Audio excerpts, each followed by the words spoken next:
আসসালামু আলাইকুম। আমি নীলিমা কুকিং স্টুডিও থেকে আপনাদেরকে শুভেচ্ছা জানাই। আজকে আমি এসেছি ফ্রাইড রাইস নিয়ে। তো দেখুন কিভাবে ফ্রাইড রাইসটা আমি রান্না করি।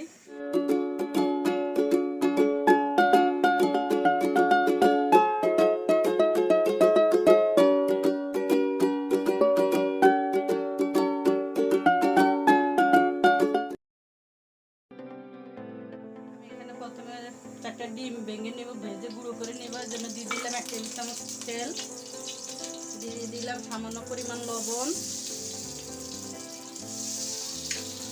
তেলটা গরম হয়ে আসলাম, এখানে আস্তে আস্তে ডিমগুলো ভেঙে দেব।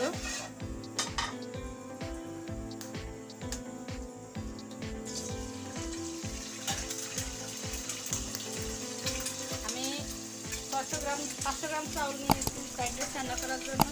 আপনারা চাইলে আরও কমও ডিম দিতে পারেন। এখানে আমার রাস্তা একটু বেশি, এর জন্য আমি 4টা ডিম দিতেছি।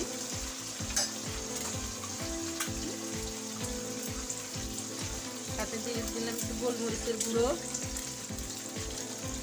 তাহলে ডিমের যে একটা গন্ধ ওটা হয় না।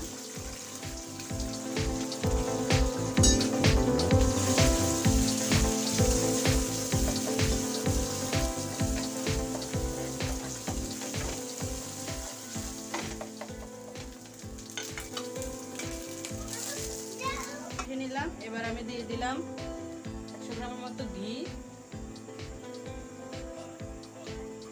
আমি এটা পর আবার একটু দিব, একটু ঘি দিলাম। সাথে একটু আমি আদা কুচি একটু ভেজে নিই। একটু বাটাও দেবো, আদা বাটা, একটু রসুন বাটা, সামান্য, বেশি না, পরিমাণ একটু কম, যেহেতু আমি কাঁচা কুচানো আদা কুচানো দিয়েছি সেহেতু সেক্ষেত্রে একটু আদা বাটা, রসুন বাটা, বাদামি কালার করে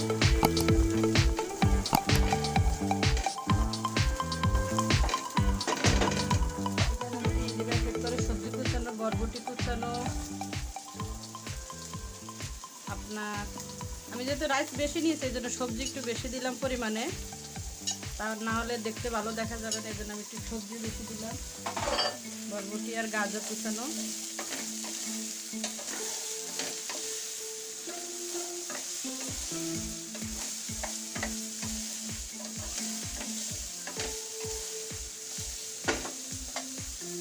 একটু লবণ দিয়ে দিব, পরে এক এক করে সয়া সস, লেবু রস পরে সেগুলা।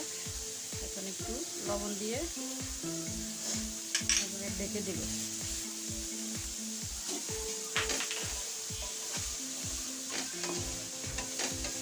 আমি এগুলো কিছুক্ষণের জন্য ঢেকে পর ঢাকনাটা উঠিয়ে নিলাম। এবার আমি দিয়ে দিলাম ডিমগুলা, ডিমের গুঁড়াগুলা।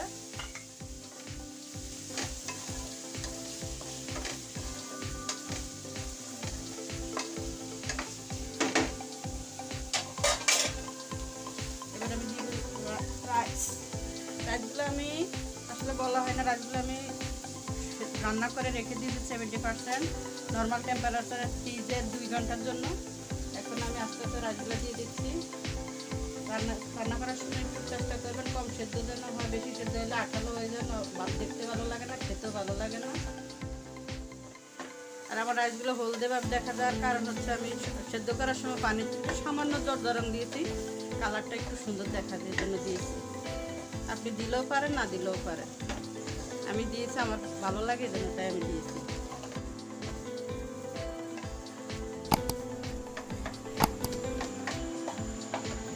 এক এক করে আমি সবগুলো রাইস দিয়ে দিলাম।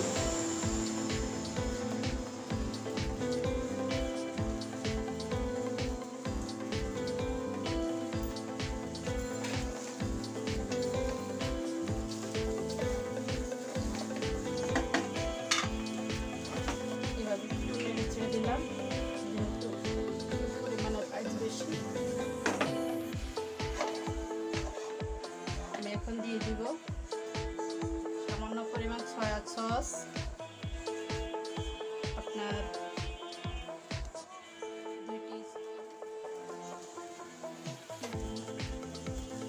আর দিয়ে দিবে একটু লেবু রস।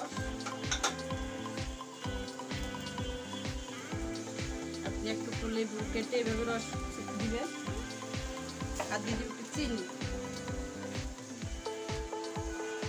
চাইলে টেস্টের সল্টও দিতে পারে, কিন্তু এখন আমার টেস্টের সল্ট না, আমি চিনি দিয়ে দিচ্ছি। এবার শেষ পর্যায়ে হয়ে গেছে আমার ফ্রাইড রাইস। তো আমি একটু উপর দিয়ে ঘি ছিটিয়ে দিলাম এভাবে, আপনারাও চাইলে দিতে পারেন।